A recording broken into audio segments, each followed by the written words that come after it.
Are you thinking about making the big move to Houston, Texas and don't know quite what to expect? Hi, my name is Aaron. I'm a real estate consultant, and we're going to hop right into the good, the bad, the ugly of everything that it is that you need to know before you make the transition to Houston. I love the place. It's obviously somewhere that I have decided to call home and start raising a family, but there are some things that you have to know before you move here. So hopping right back into the video, the number one thing that you need to know is that traffic here is garbage. Traffic is garbage. Like, traffic is one of the worst things that I've ever experienced.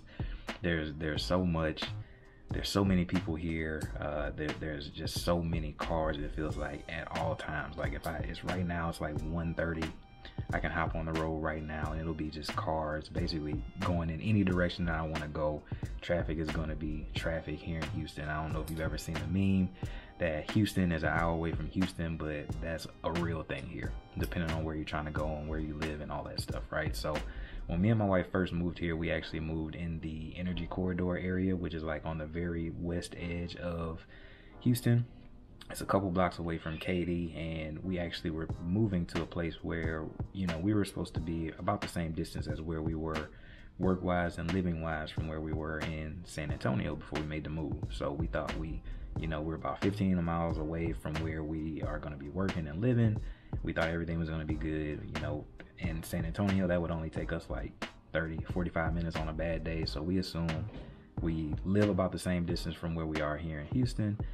Hey, perfect. So we signed up, you know, a 1.5 year lease for that apartment, and everything was good. We thought everything was gonna be perfect. And that first day of work for both of us, it took us like an hour for me and like an 1.5 hours for her to get to work.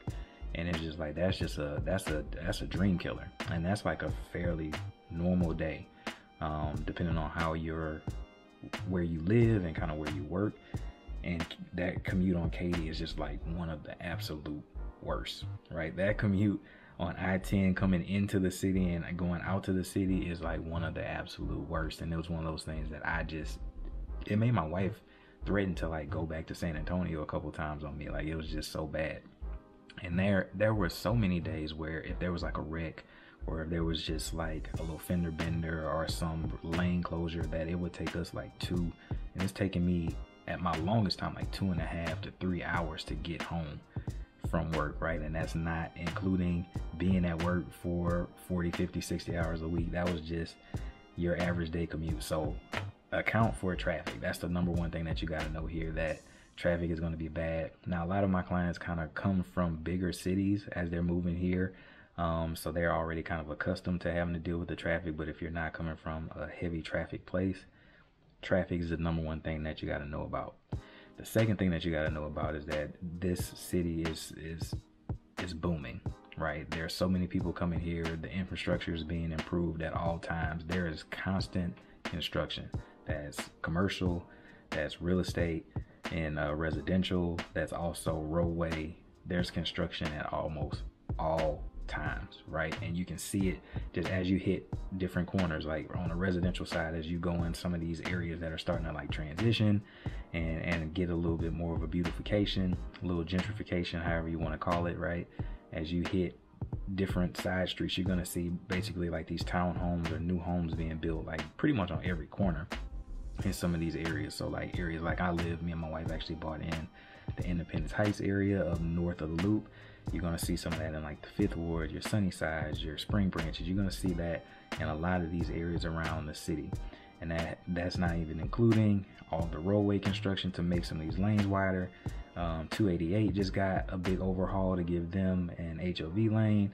The Loop is getting some, 610 Loop is getting some right now. So there's just going to be construction pretty much at all times in the city of Houston. That's something that you got to be prepared for. Now, this one is not so pretty, right? The crime stats here are pretty bad. Can't even lie about it. It is somewhat terrifying to look at the news, and almost to the point to where I've had to like unfollow or mute some of the posts that some of these website locations put that are local to Houston, just because because it's such a big city and there's so many like opportunities for things to just kind of go bad, and sometimes they just really do, and you'll see it. anything that's basically like people trafficking, drug trafficking, animal trafficking, anything that is like crime related here, Houston has some of the worst stats. And sometimes that's just hard to kind of deal with. Right now, we've personally gotten lucky. We've only had like a handful of like direct run-ins with anything that is like drama related. My wife's car got broken into once when we were living in Midtown. There was like a homeless guy that broke into our complex and was just kind of like sleeping in our hallways not too far in that same complex. So maybe that was just the complex. Nothing other outside of that was ever that bad to us.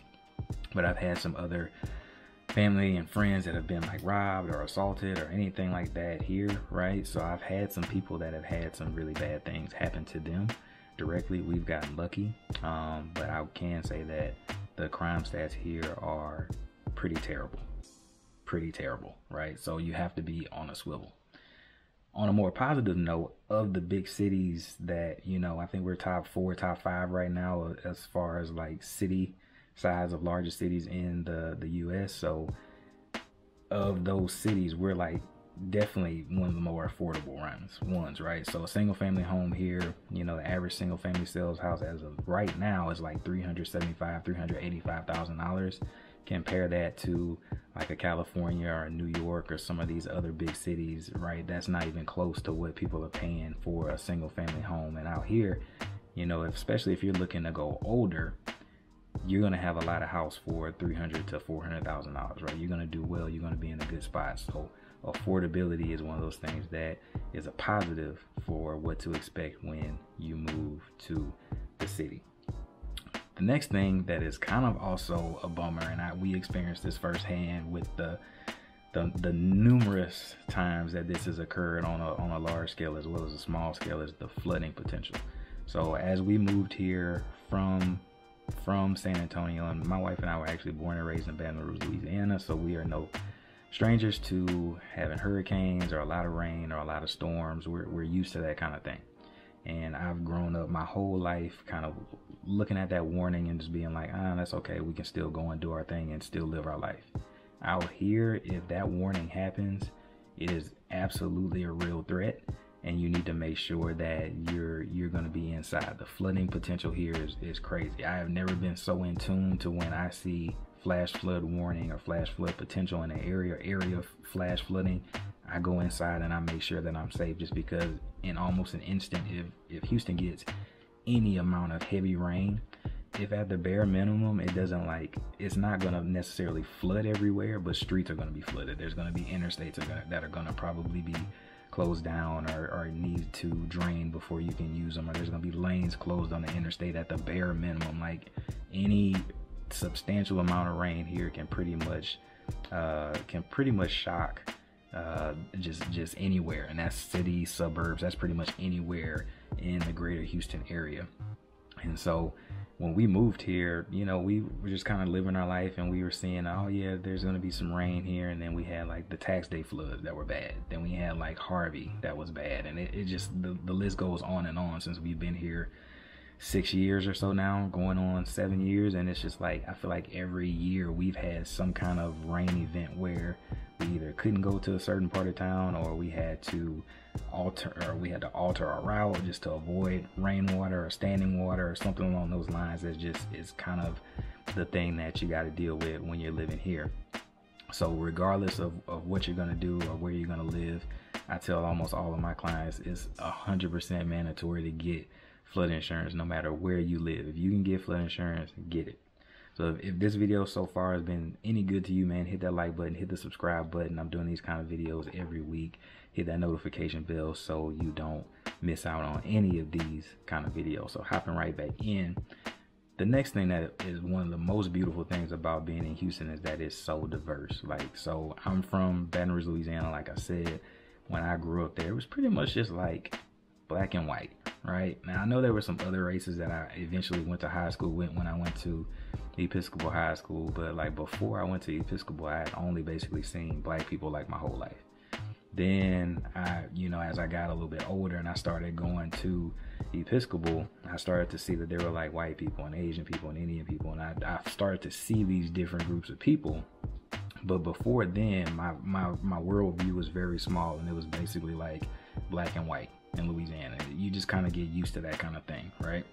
And so we moved to San Antonio, and it was a little bit more diverse, but it leaned a little bit more Latin, right? So you had some people from different parts of Mexico, but still not as super diverse as Houston. When I moved to Houston, just the different people that I've met from different cities, different states, different countries, different continents. Like, it was just the crazy amount of diversity of people. And you see that in the festivals, you see that in the things that you can do here, the places you can go, the different villages that have their different food marts and their different just the different culture that is brought here is outstanding. It's one of those things that I'm glad that I'm here and that I get to witness it and just get to be a part of so many different types of people, and then expose myself to those different types of people if I choose to.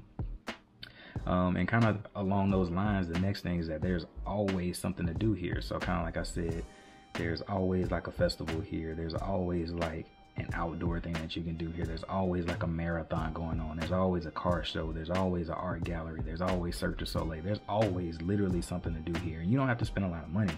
One of the favorite things that me and my wife like to do is go to a lot of these free parks and bayous, and the crazy thing is that because this is such a big city, you don't think about it being so green, but there's probably hundreds, if not a couple hundreds, of like just free parks here.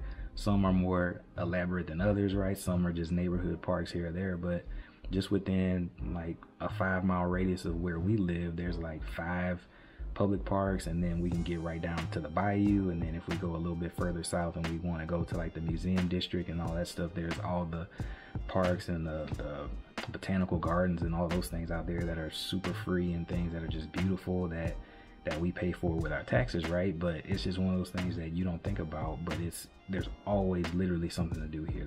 There's solid zoos here, great aquariums. You can go down to the boardwalk, you can go down to Galveston. There's always just great things that are within reach of you while you're here in the great city of Houston. One thing that is also a shock for some people, depending on kind of where you're moving from, is that there's no zoning. So one of the biggest shocks is, some people that maybe come from a bigger city may understand how you could have a residential spot right next to a deli, right next to a gas station, right next to something that looks abandoned. Coming from where I grew up in Baton Rouge, like I said, it was either you were in a good part of town, you were in the average part of town, or you were in a bad part of town. And I kind of grew up in a good part of a bad part of town. Is kind of where I grew up. So it's just like all the houses kind of look the same. We were doing a little bit better, so we had brick on our houses, but people that weren't necessarily doing as good maybe had just the siding on all 4 sides of their house, right? That's just kind of what it was. And when you got to the good side, close to Episcopal and close to LSU, in the better neighborhoods, houses just look more grand and bigger, right? So that's kind of what we knew, and the values kind of reflect accordingly. What's strange or what's different about here is that there's no zoning. So you can literally have $1 million house be next to a Subway or you could have $1 million neighborhood right next to what looks like to be Section 8 or low income housing, within walking distance. That kind of thing happens here all the time because there's no zoning here. So probably the closest thing that you can get is in a neighborhood that is deed restricted. The houses will look a little bit more uniform, but the moment that deed restriction is off, you can have $1 million neighborhoods. And I literally live in one of those areas that was once and kind of like an abandoned house with a whole bunch of land that they turned into a townhome community. But right around the corner from us, there's 3 or 4 trailer parks. And then right up the street from us is a multi-million-dollar neighborhood, a park, and great schools, right? It's really strange to see how no zoning can impact what real estate looks like and how things feel and look around you.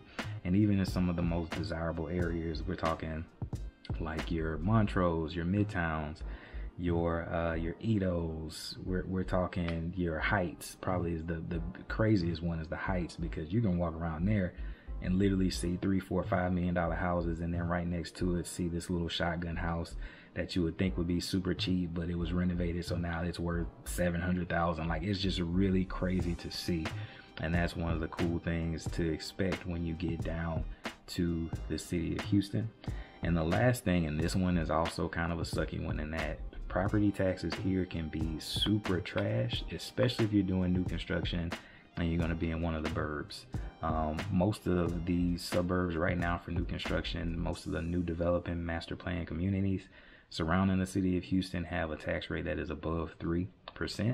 So what does that mean? On a $400,000 house, you're going to be paying about $1,000 a month just in taxes. That's before you do anything on principal, interest, flood insurance, any of that stuff, insurance, any of that stuff. You're going to be paying like $1,000 a month just in taxes. Now, compared to some of my friends that live in California, I think they sent me a house the other day that they were looking at. Now, it was like an $800,000-$900,000 house, but the tax rate was like 0.9, and that's something I had never seen before.